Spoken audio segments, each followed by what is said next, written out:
कहानी की शुरुआत होती है तीन भाइयों से, यारोपोल्क, ओलेग और व्लादिमीर के बैकग्राउंड से। ये तीनों रूरिक खानदानी के प्रिंसेस होते हैं, लेकिन सबका नेचर एक दूसरे से अलग होता है। यारोपोल्क सबसे बड़ा और चालाक होता है, ओलेग थोड़ा गुस्से वाला होता है और व्लादिमीर सबसे छोटा और एक दासी का बेटा होता है। यहाँ दासी का मतलब होता है एक राजा का दो रानी होता है और उस दूसरे रानी का बेटा होता है व्लादिमीर। एक दिन की बात है, ओलेग जंगल में शिकार कर रहा होता है, तभी यारोपोल्क के सोल्जर वहां आ जाते हैं और शिकार को लेकर लड़ाई हो जाती है। ओलेग गुस्से में यारोपोल्क के एक सोल्जर को मार देता है। जब यारोपोल्क को ये पता चलता है तो वो बदला लेने के लिए ओलेग का पीछा करता है। ओलेग डर के मारे भागता है और एक पुराने किले के गाढ़े में गिरकर एक्सीडेंटली मौत हो जाती है। यारोपोल्क सारा दोष अपने ऊपर से हटाने के लिए ओलेग के वफादार सेनापति को सजा देने की कोशिश करता है, लेकिन ओलेग का सेनापति वहां से बच निकलता है। ओलेग की मौत के बाद सबसे छोटा भाई व्लादिमीर डर कर देश छोड़कर चला गया होता है।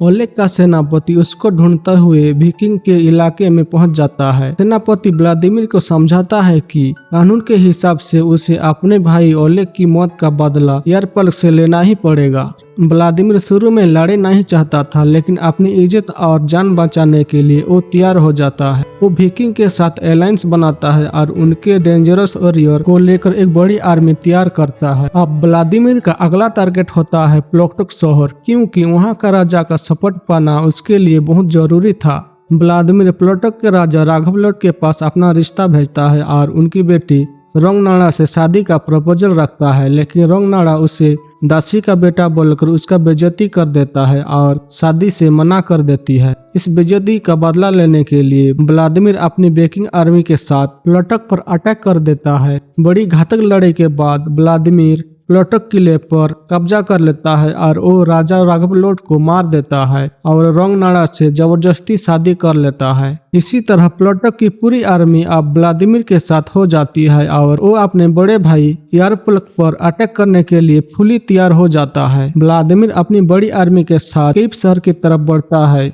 यारोपोल्क को जब ये पता चलता है कि व्लादिमीर इतनी बड़ी सेना लेकर आ रहा है तो वो कीव शहर छोड़कर भाग जाता है और एक सेफ जगह पर छुप जाता है। व्लादिमीर बिना लड़ाई के कीव शहर पर कब्जा कर लेता है, लेकिन व्लादिमीर अब इस लड़ाई को हमेशा के लिए खत्म करना चाहता था।